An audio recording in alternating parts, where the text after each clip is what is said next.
सिद्धार्थ कथा। सुनो सुनो सिद्धार्थ कथा।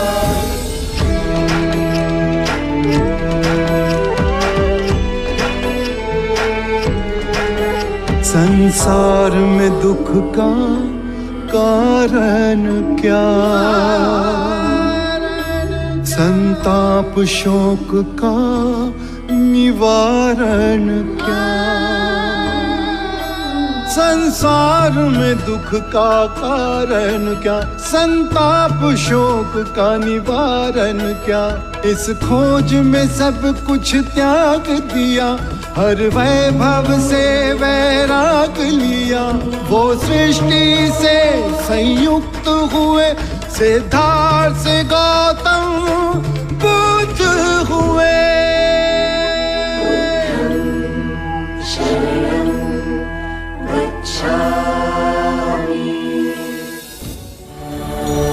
En capítulos anteriores.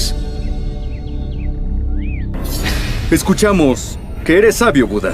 Qué sorpresa saber que esas espinas te han engañado.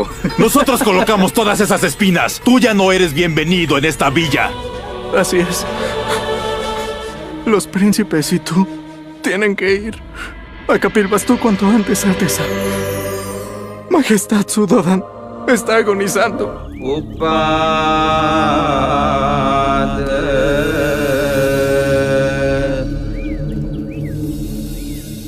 Señora Amrapali. Señora Amrapali. Lo que temíamos ya ha pasado. ¿Cuáles son las malas noticias que trae Yadu? El perverso Ayashatru rodeó toda la ciudad de Vaishali. Lo que estoy buscando yo es vengarme de Vaishali. Yo no puedo atacar a Kapilvastu en este momento. No puedo.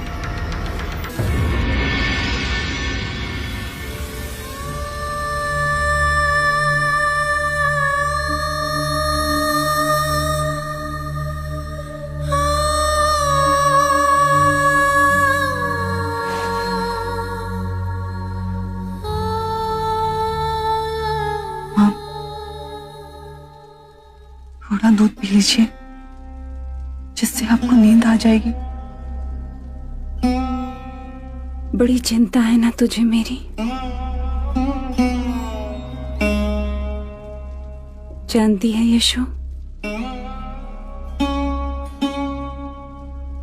आज मैं सारे बंधनों से मुक्त हो गई।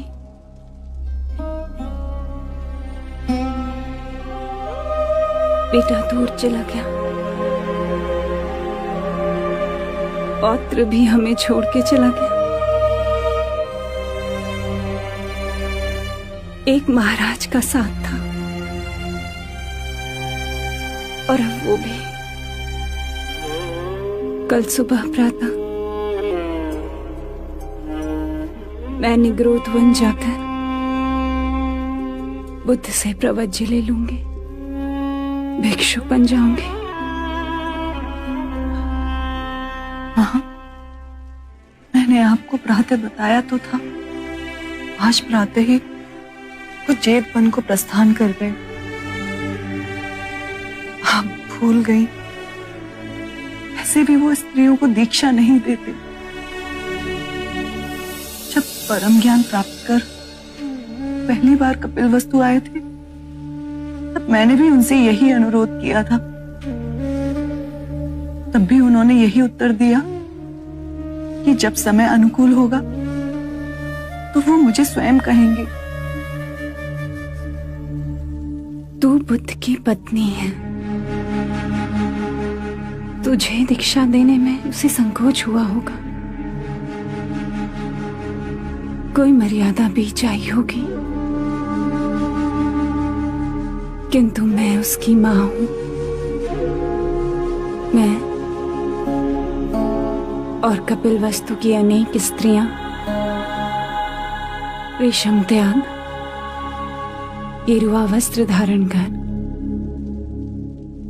जेठवन तक जाएंगे और बुद्ध को ये सिद्ध कर देंगे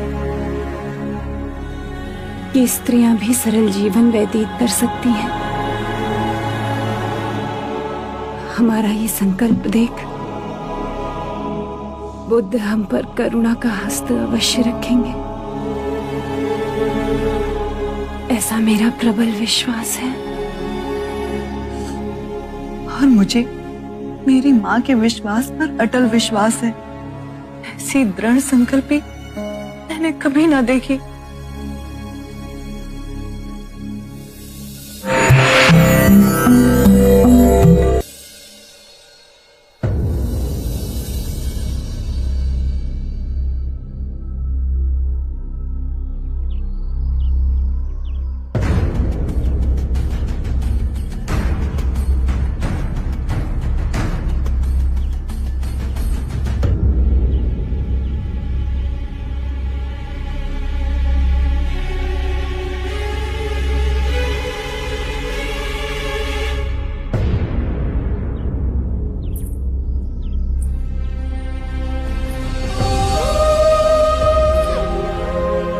दीदी, इतना कठोर निर्णय दीदी, मैं आपको इस दशा में नहीं देख पाऊंगी।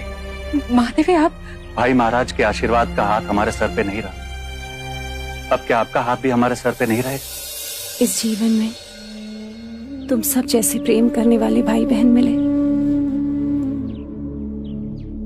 तुम्हारा बड़ा उपकार है मुझ पर। और मुझे पूरा विश्वास है कि मेरी अनुपस्थिति में तुम धर्म और न्याय का पालन करोगे।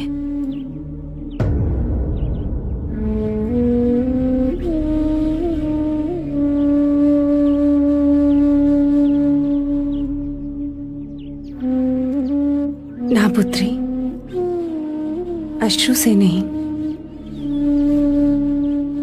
मुझे दीक्षा मिलते ही मैं स्वयं तुझे वहां बुला लूंगी। बुद्ध के साथ न सही, वो हमारे सामने तो रहेगा।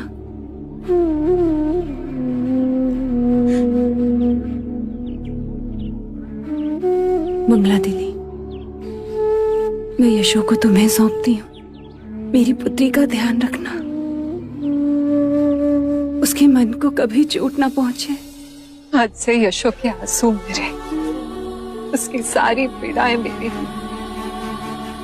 मैं ये तो नहीं कह सकती कि मैं कभी भी आपका स्थान ले सकती, परंतु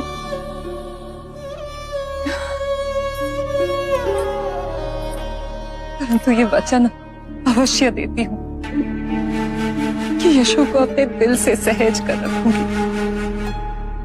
आज से मैं इसकी माँ हूँ।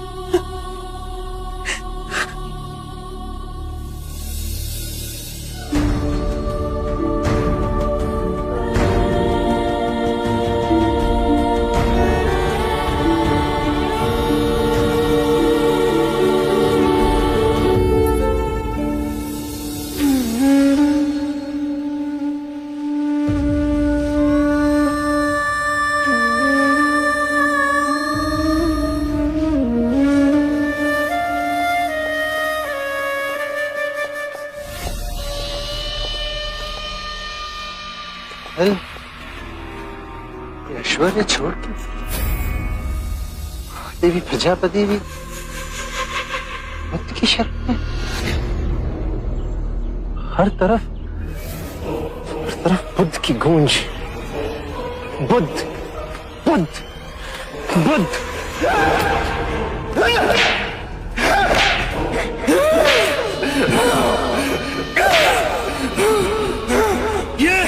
ये अजान चक्र से मित्रता करने के लिए, ये उसमें विश्वास करने के लिए। जब लोहा गर्म होगा मैं चोट मारूंगा। ये उससे मुक्ति करने के लिए। युद्ध में केवल तेज धार तलवार ही काम आती है, बिना धार की तलवार का क्या काम? ये सिंहासन कमाने के लिए।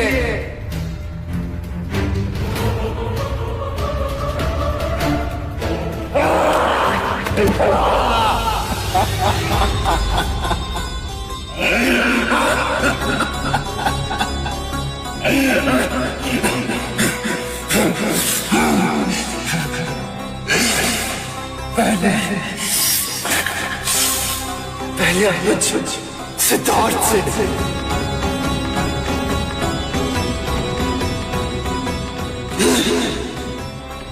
फिर युवराज सिद्धार्थ से,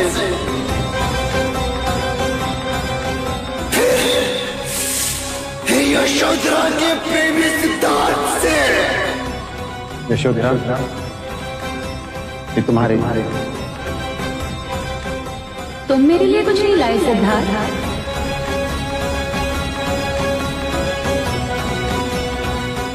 ये सारे पुष्प मेरी ओर से तुम अपने पास ही रखो। मेरे लिए तो ये एक कमल ही पर्याप्त है। और हम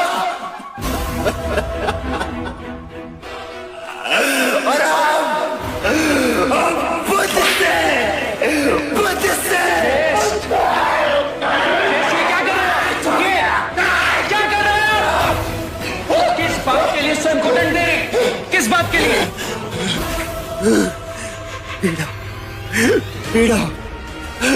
पीड़ा है मेरे मन में। पीड़ा से मुक्ति पाने का ये कोई मार्ग नहीं। बुद्ध के बताए हुए मार्ग पर चले, आपको परम शांति प्राप्त होगी। नहीं चाहिए शांति मुझे, नहीं चाहिए शांति मुझे, गलाओ शांति से मुझे, नहीं चाहिए शांति, नहीं चाहिए शांति। मेरा स्वभाव अग्नि की धधकती ज्वाला, अग्नि की धधकती ज्वाला है मेरा स्वभाव। जोश से भयंकर कोई अग्नि नहीं, घृणा से भयंकर कोई जानवर नहीं होता, अविवेक से बढ़कर कोई जाल नहीं होता, लालच से बढ़कर कोई बाधा नहीं होता।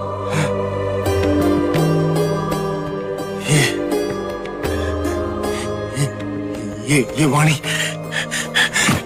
मेरी नहीं है, ये वाणी बुद्ध की है।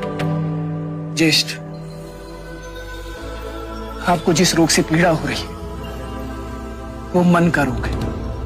मेरा एक सुझाव मानेंगे? कुछ दिन के लिए भिक्षुक बनकर बुद्ध के साथ रहिए। कुछ दिनों में आपके मन का जड़ ठीक हो जाए, आप अपने अंदर एक रूपांतरण पाओगे। मन शांत हो।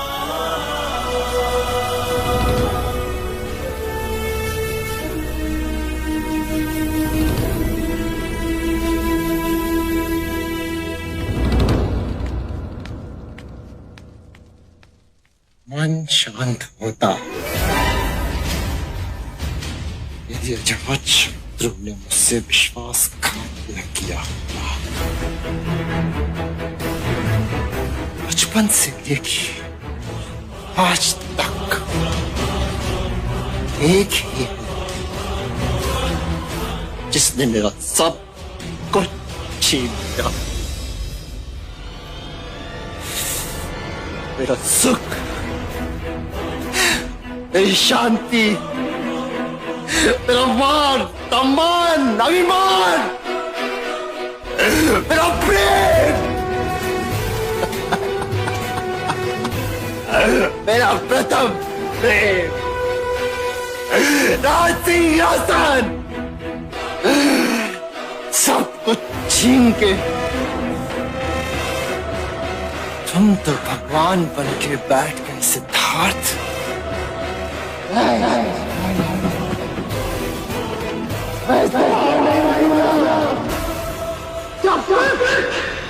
जब तक तुम्हारे शांति को तुम तेरे नहीं लूंगा, ये जानो मेरे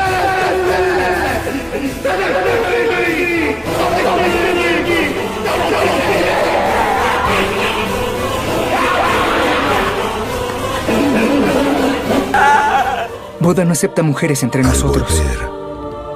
Lo lamento. Pero deben regresar.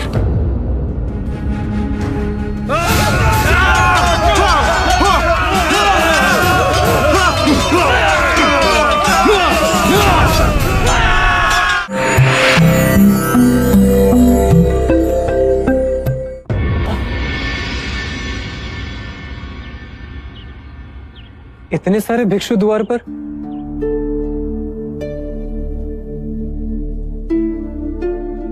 प्रणाम महादेवी।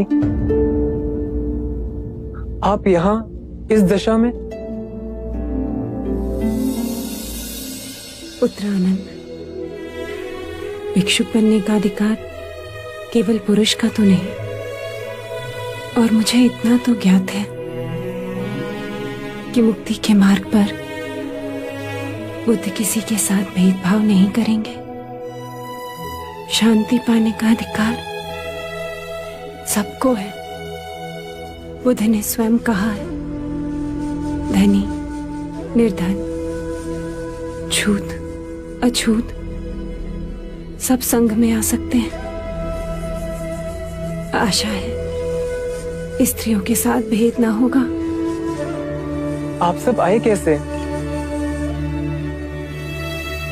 हम सभी कपिलवस्तु से पद यात्रा कर आए हैं। 15 दिन हम रास्ते पर सोए, गांव से भिक्षा मांग खाया। बहुत आशा लिए आए हैं कि हमें निराशा ना मिले। आपने इतने कष्ट उठाए, सुन के पीड़ा हुई, परंतु आप तो जानती हैं कि बुद्ध संग में स्त्रियों को नहीं लेंगे। क्षमा, पर आपको लौटना होगा।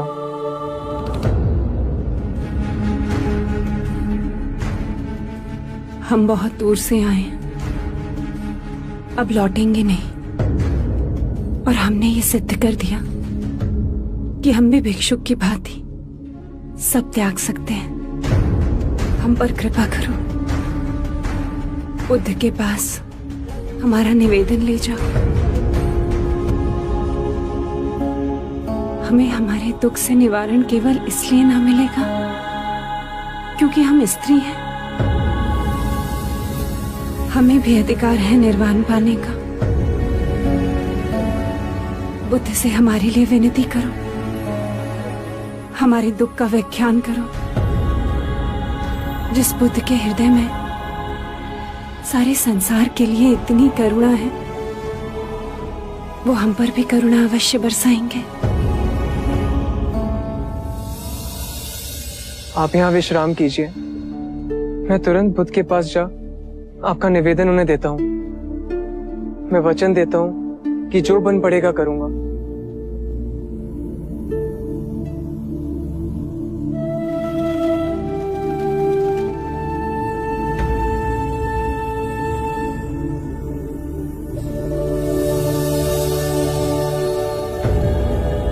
मन में कोई द्वंद्व उठा है आनंद? एक प्रश्न है, क्या स्त्रियों में भी क्षमता है कि वो साधना कर सके, समाधि पा सके, अरिहंत बन सके?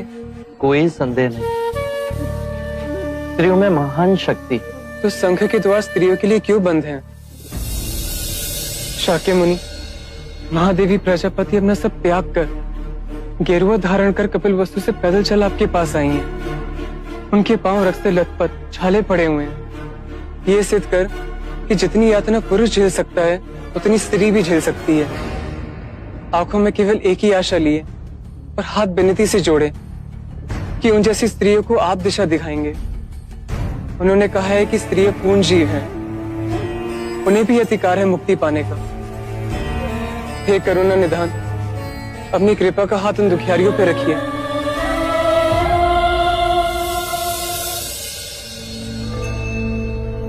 सरिपुत्र, अनिरुद्ध, मोगलाना और महाकश्यप को बुलाइए।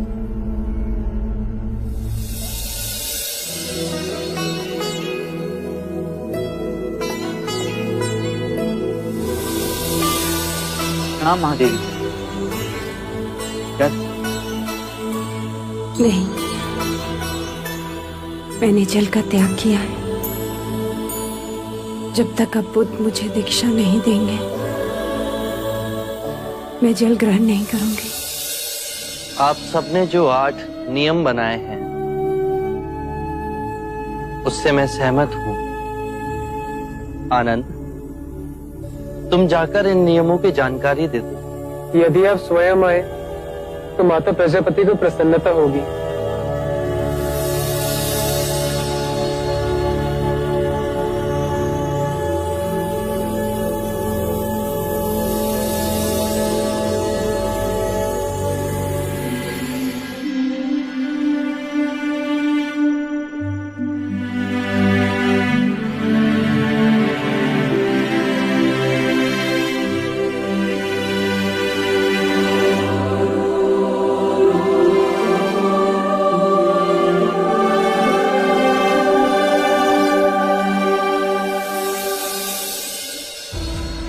मैंने और मेरे संघ के विचारशील भिक्षुओं ने आपकी विनती स्वीकार कर 8 नियम बनाए। यदि आप सभी को ये नियम मान्य हो तो आज ही आपको दीक्षा दे भिक्षुनी बनाया जाएगा। आभार। ये नियम आपको आनंद समझाएंगे। कृपया कर ध्यान से सुनिए। 1. भिक्षुणी सदैव दूसरी भिक्षुणी को सम्मान देगी, चाहे वो आयु में उनसे बड़ी हो या उनसे साधना में अधिक वर्ष लगाए। 2. 3 माह के एकांतवास में भिक्षुणी का समुदाय भिक्षु के समुदाय के निकट रहेगा, जिससे वो भिक्षु से आध्यात्मिक ज्ञान और अध्ययन में सहायता ले सके। 3.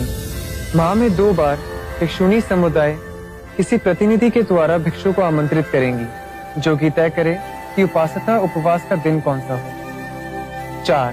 वर्षा ऋतु के एकांतवास पश्चात भिक्षुनियां पावन के लिए आएंगी। ये दिवस बोधिसत्व का पावन दिन 11वें माह की पूर्णमासी को मनाया जाएगा। इस दिन कोई भी वाद विवाद जो दुर्भाग्य से उठ खड़ा हुआ हो, उसका निवारण होगा। इस पावन दिवस भिक्षुनियां अपने आत्म मार्ग के अभ्यास का लेखा जोखा भिक्षुनियों के समक्ष ही नहीं, अपितु भिक्षुओं के समक्ष भी रखेंगी। 5. यदि किसी भी भिक्षुनी ने किसी भी नियम का उल्लंघन किया हो तो उसे भिक्षु और भिक्षुनियों के समक्ष यह स्वीकारना होगा। 6. आत्मिक अभ्यास के पश्चात नवदीक्षित को पूर्ण भिक्षुनी बनने के वचन भिक्षु और भिक्षुनियों के समक्ष ही लेने होंगे। 7. भिक्षुनी किसी भी भिक्षु की आलोचना और निंदा नहीं करेगी। 8. भिक्षुनी किसी भी नए भिक्षु को धर्म का ज्ञान नहीं देगी। क्या आप सभी को ये नियम मान्य है?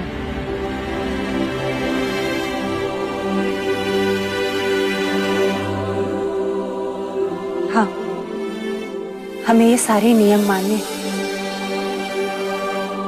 और हम अंतर मन से इन नियमों का पालन करेंगे। आप बस हमें दीक्षा दे दें। आप सभी भोजन और स्नान करके आइए। आज ही आपको दीक्षा दी जाएगी।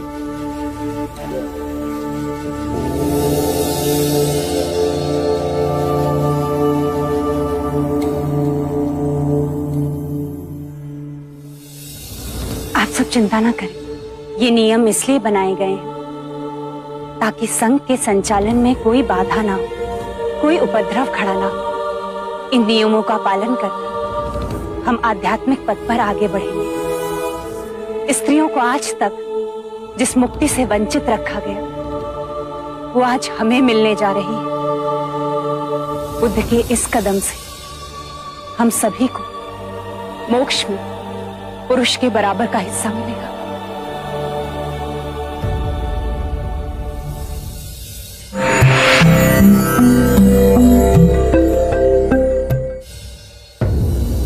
भाते, ये कैसा विरोधाभास? भारतवर्ष के एक कोने में बुद्ध मनुष्य के अंतर्मन को शांत कर रहे हैं और वहीं दूसरी ओर अजात शत्रु मनुष्य के अंतर्मन को युद्ध कर अशांत कर रहे हैं।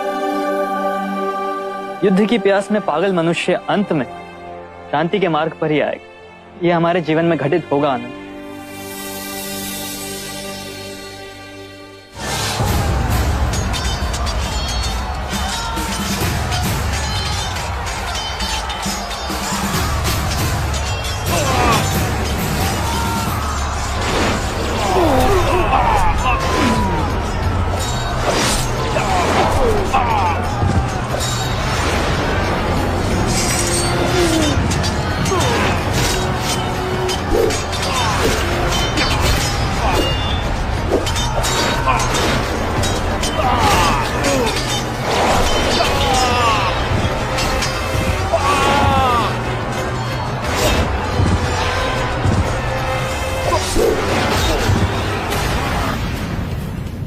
धैर्य रखो, धैर्य रखो सैनिक, धैर्य रखो।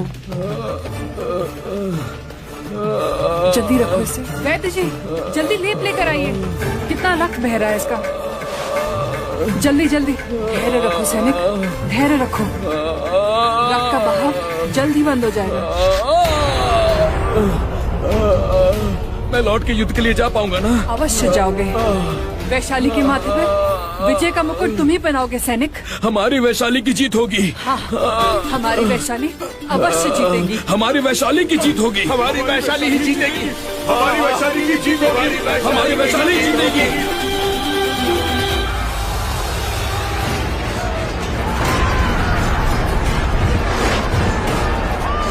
महाराज, हमारे दक्षिणी सैनिकों का एक दल मारा गया है। चारों ओर हड़कंप मची हुई है। सैनिक निराश होकर मैदान छोड़कर भाग रहे हैं। यदि आप शीघ्र यहाँ से ना निकले तो हमारी हार निश्चित हो जाएगी। आपको शीघ्र ही निकलना होगा महाराज।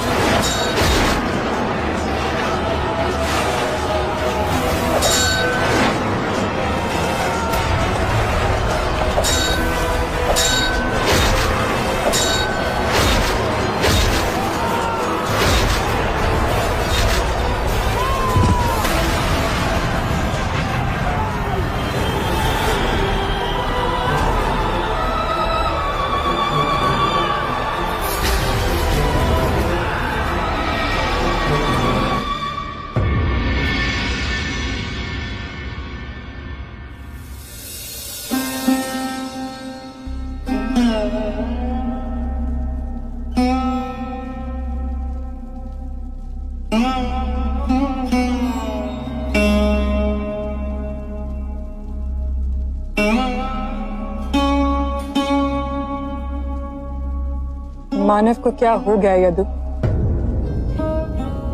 ये दूसरे की धरती पर मनमानी कर उत्तराधिकार करना, ये लहू की पिपासा कभी मिटेगी क्या? रोना आता है सोचकर कि बुद्ध जैसे विशाल व्यक्तित्व ने, जिसने मगध के जन जन को अहिंसा और शांति का मार्ग दिखाया, उस युग पुरुष की वाणी क्या किसी ने अंतरात्मा से समझने की कोशिश की? अगर अंतर साथ किया होता तो मगध लहू की होली ना खेलता। मगध के जन जन के हृदय में बुद्ध का संदेश है देवी अम्बा। हर अजात शत्रु जो अपने बल के नशे में चूर, विवश कर उन्हें युद्ध के मैदान में लाया। एक मनुष्य के अभिमान की पूर्ति के लिए कितने बेबस लोग अपनी जान की आहुति देंगे। देवी अम्बा, हम युद्ध जीत गए। मगध की सेना युद्ध के मैदान से भाग खड़ी हुई। वैशाली की जीत हुई। सुनिए, हमारी वैशाली की विजय का नाद का स्वर चारों दिशाओं में गूंज रहा है। अम्बा,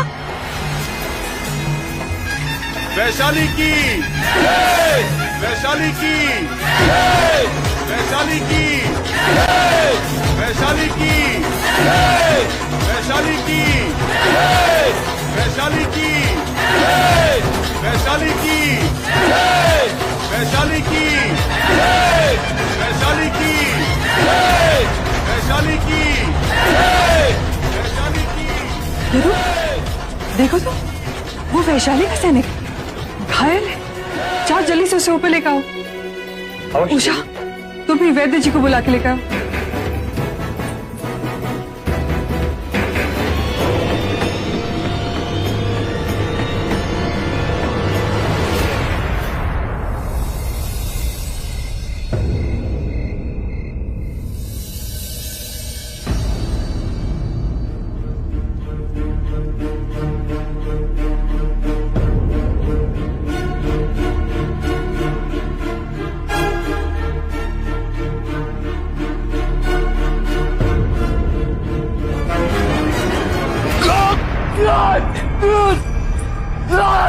तुम सुरक्षित हो। तुम्हारी जान पर जो संकट था टल गया है। तुम्हारी वीरता व्यर्थ नहीं गई सैनिक। जिस वैशाली के लिए तुमने अपने प्राण दांव पे लगाए, वो वैशाली, तुम्हारी वैशाली जीत गई। Vaishali,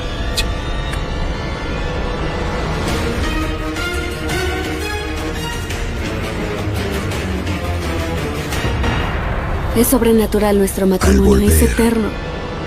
Ni siquiera la distancia sería capaz de separarnos. la haré mi esclava un día de estos. O si no, quítate de aquí, madre, o si no voy a...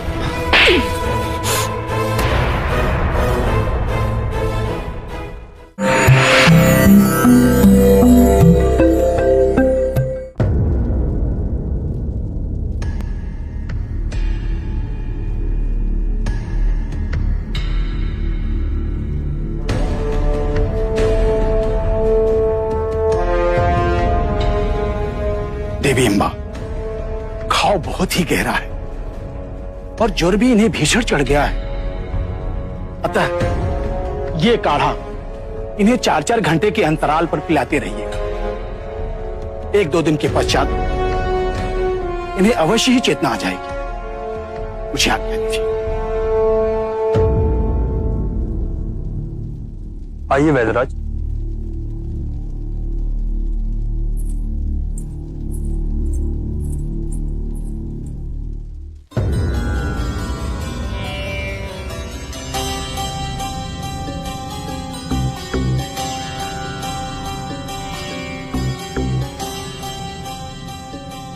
इनका चेहरा किसी सामान्य सैनिक जैसा नहीं है। कितना तेज है इनके मुख पे।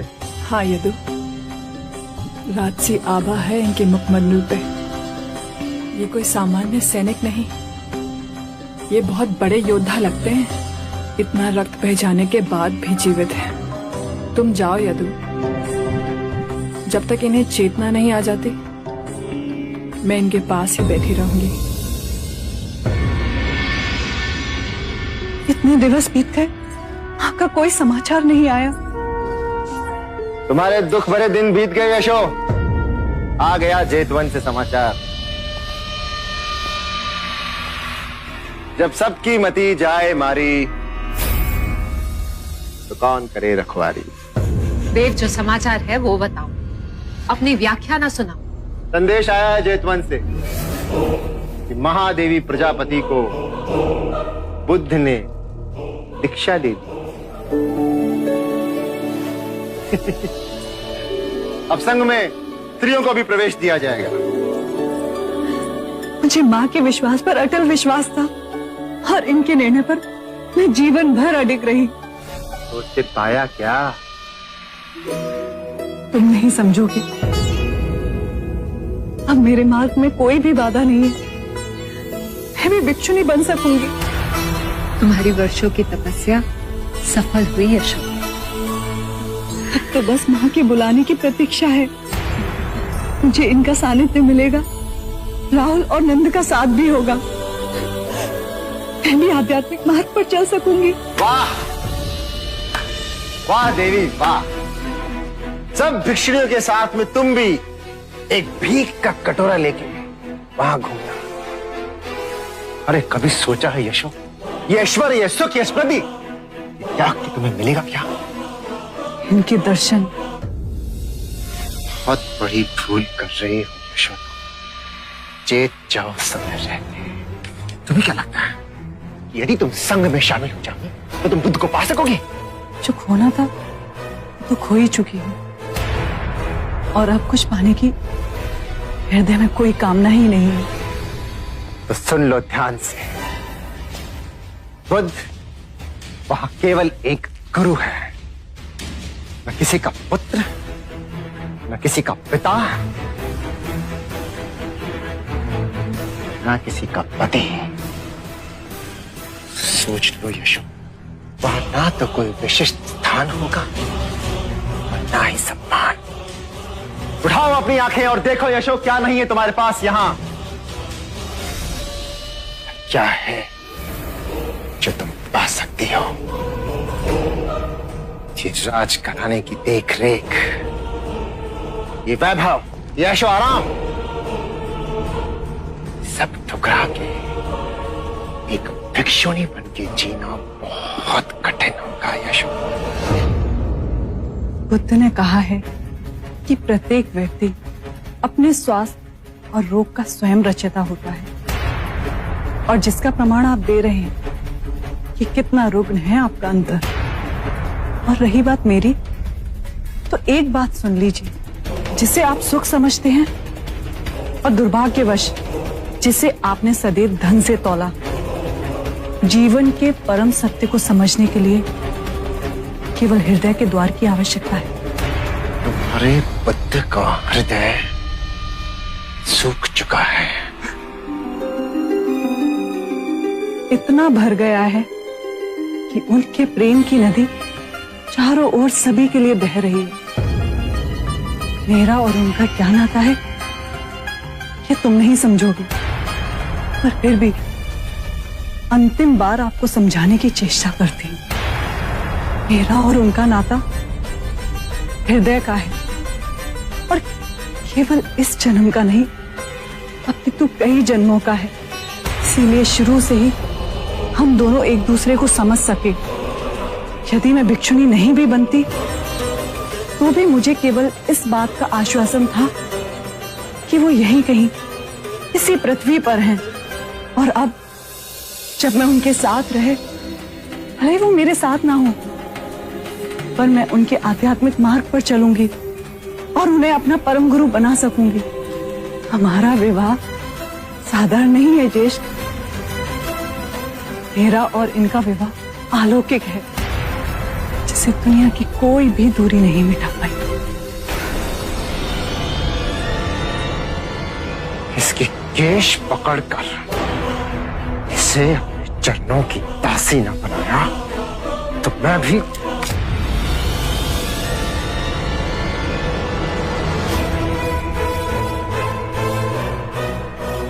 हाथ लगाने की चेष्टा भी की तो हाथ काट दूंगी, और ये आंख उठा दोबारा यशो को देखा भी ना, आंखें नोच लूंगी मैं। हट जाओ मेरे रास्ते से पागल औरत, हट!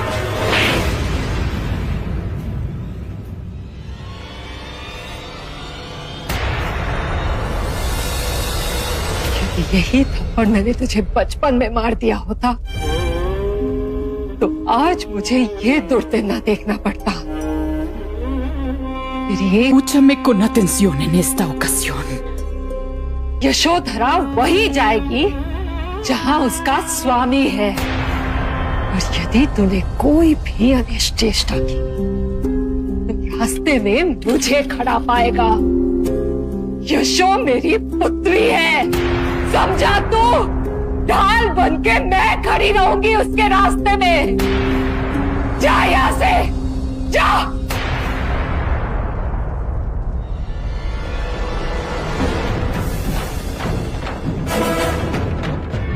Estás desahogando tu vieja enemistad en mí. Tú no estás aceptando tu vocación. Estás mintiendo. ¿Miento ahora yo? Sí.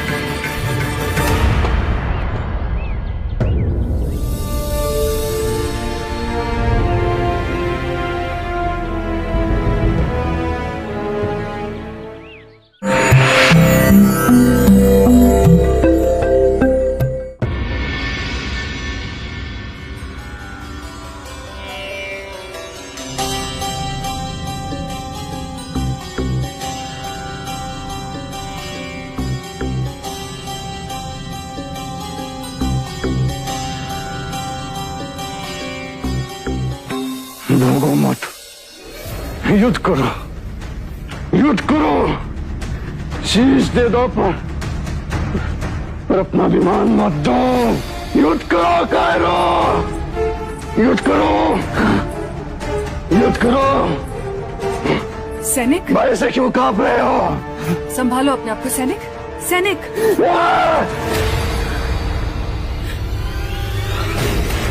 कौन हो तुम?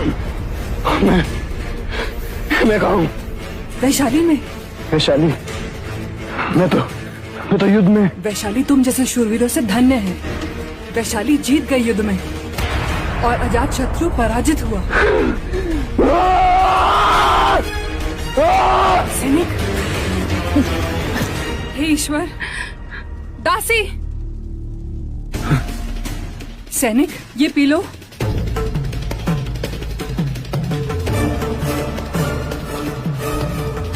ये घाव कब भरेगा?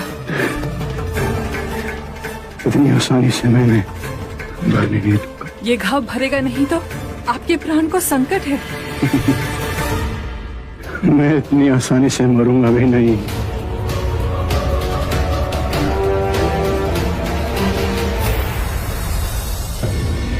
इस वर्षा ऋतु शाक्य मुनि हमारे साथ एकांतवास को समय में व्यतीत करेंगे। धन्य होंगे हम जो उनका सानिध्य हमें प्राप्त होगा।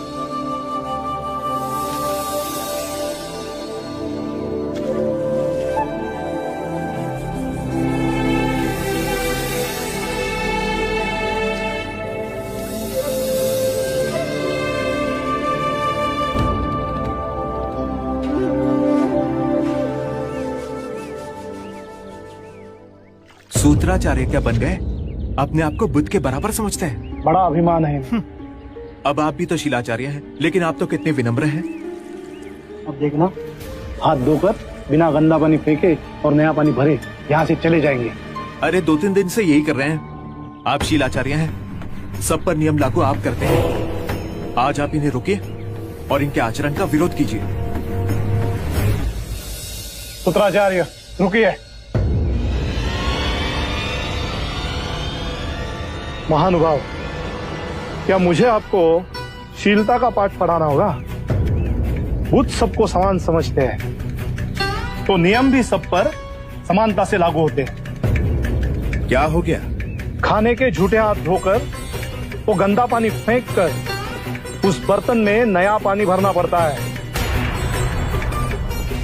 मैं भूल गया। 2-3 दिवस से आप हमेशा भूल जाया करते हैं। इतनी तुच्छ बात को इतना तुल क्यों दे रहे हैं? देना पड़ता है क्योंकि यहाँ कोई भी आपका दास नहीं। मैं सूत्राचार्य हूँ। आप मुझे शालीनता सिखाने से पहले विनम्रता सीखिए। सूत्र क्या सिखाए? आप बात करना भी आप सिखाएंगे?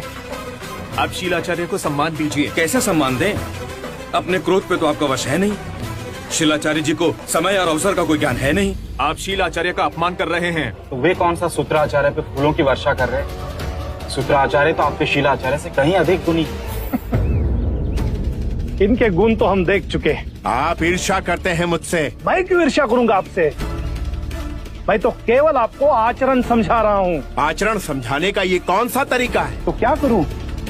कोई गलती करता है, आप तो गलतियां दोहराते जा रहे हैं। इससे यह समझ आता है कि सबके लिए आपके मन में समान भाव नहीं है। आपने ये निष्कर्ष कैसे निकाल लिया? यदि आपके मन में समान भाव होता तो आपके बाद में आने वाले भिक्षु को क्या सेवक समझते आप, जो आपकी छूटन उठाए? आपके मन में मेरे लिए बैर है। मैं क्यों बैर पालूंगा? गलती की है तो मान जाइए। गुण तो हम देख चुके। बुद्ध के भिक्षु कहलाते हैं अपने आप को, और इतनी छोटी सी बात का पतंगड़ बना रहे। इस तरह का उपद्रव करने से संघ में फूट पड़ेगी, और ये बात बाहर जाते हुए कोई समय ना लगेगा। संघ का नाम खराब हो, इससे पहले मैं तुरंत जहां बुद्ध को इसकी सूचना देता हूँ। ऐसी भी क्या बड़ी गलती कर दी मैंने? लो, अब आपको अपनी गलती बड़ी नहीं लग रही। आप कोई पुरानी शत्रुता निकाल रहे हैं मुझसे। आप अपनी गलती स्वीकार नहीं कर रहे, आप झूठे हैं। मैं झूठा हूँ? हाँ।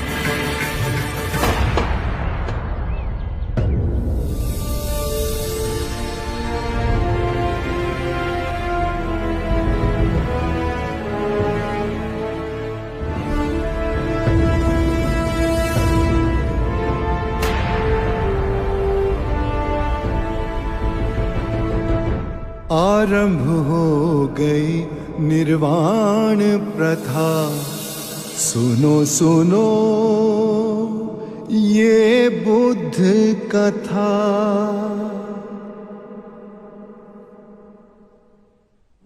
जोश से भयंकर कोई अग्नि नहीं, घृणा से भयंकर कोई जानवर नहीं, अविवेक से बढ़कर कोई जाल नहीं, लालच से बढ़कर कोई बाधा नहीं।